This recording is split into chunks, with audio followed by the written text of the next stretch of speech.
Hello guys, welcome back to my channel Priyanka lifestyle. Guys, তোমরা সবাই কেমন আছো? আর আমি তো ভালো আছি, কারণ আমি এখন ঘুরতে যাব না, তার জন্য। কোথায় যাচ্ছি সেটা একটু পরেই বলছি। আর এখানে আমি রেডি হতে বসে পড়েছি। ড্রেসটা না আমি একটু ঢং করে অন্যরকম করে পরার চেষ্টা করছিলাম, কিন্তু ওই রকম হলো না। যাই হোক, ড্রেসটা পরে আমাকে কেমন লাগছে সেটা বলবে কিন্তু।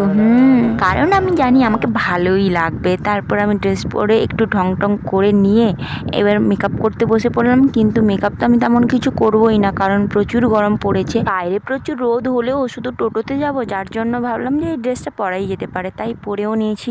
আমি দেখো যেখানে যাই লিপস্টিক আর কাজল পরি বলে সবাই ভাবে যে প্রচুর মেকআপ করে, কিন্তু তেমন কিছুই নয়। মেকআপ করতে ভালোই লাগে, কিন্তু সেটা সবসময় করি না।